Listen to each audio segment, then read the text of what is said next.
Hello, fourth graders. Today we're going to do addition and subtraction. So here are some definitions.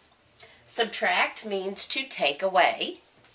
Difference is the answer to a subtraction problem. The minus sign, which this is what it looks like, is the symbol used to show subtraction.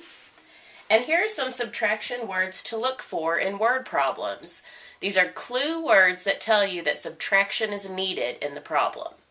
So if you see how many more, if you see the word difference or take away, that means that you need to do subtraction in your word problem.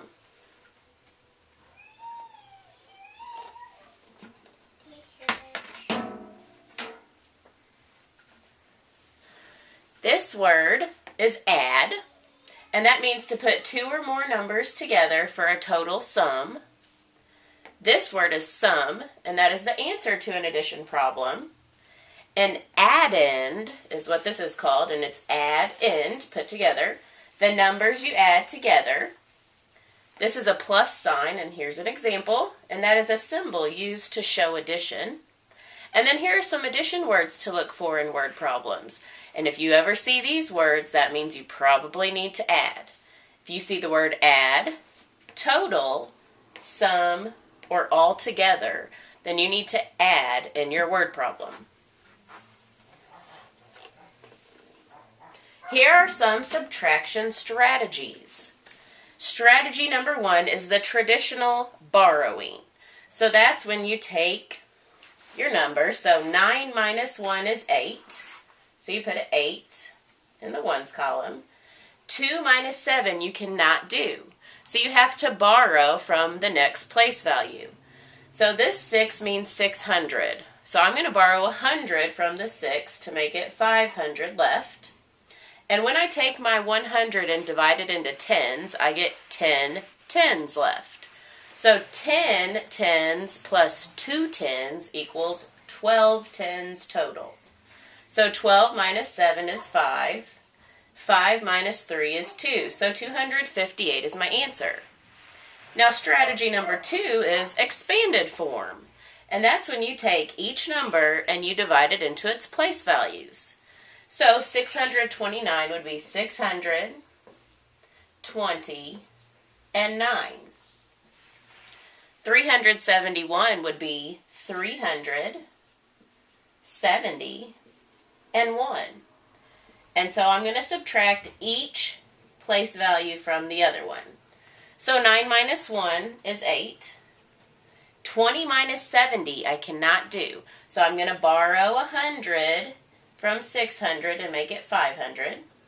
If I add 100 to 20, it makes it 120. So now I can take 120 minus 70, and that leaves me 50 left over. 500 minus 300 is 200.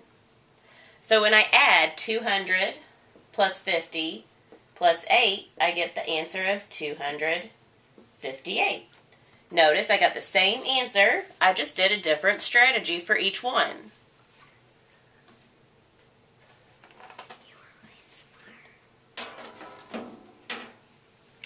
Now these are the addition strategies. Once again, you have your traditional carrying. So that means that whenever you have a 2-digit number that you make, you have to carry over one place value to the next one. So 6 plus 9 is 15.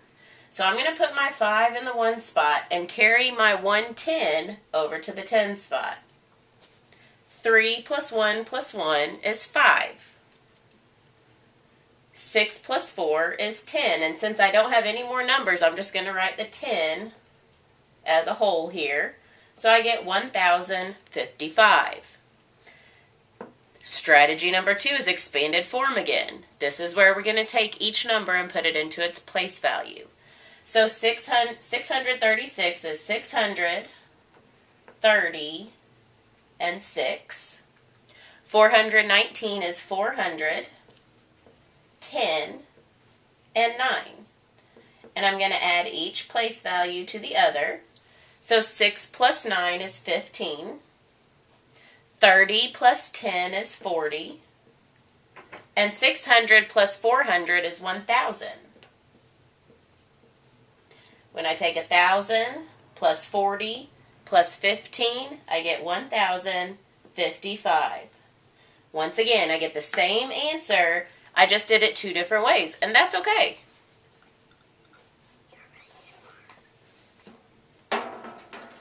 So here's a work this out problem. I want to see this in your notebook tomorrow at school, and you're going to use any strategy to solve. So for the subtraction problem, you can use traditional borrowing or the expanded form. For the addition problem, you can use traditional carrying or the expanded form. Or if you have another way that you get the answer, use that. Because I don't care how you get your answer as long as it is correct and you know what you're doing enough to explain it. So what you're going to do is use any strategy like I just said. And then you're going to write 2 or more sentences to explain your reasoning for both problems. So a sentence for this problem and a sentence for this problem. Once again, you can do 2 or more if you want. So your first problem is 5,218 minus 3,852. Problem number 2 is 4,082 plus 3,799. I will see you tomorrow in class, and I expect to see these 2 problems. Have a good night. You're really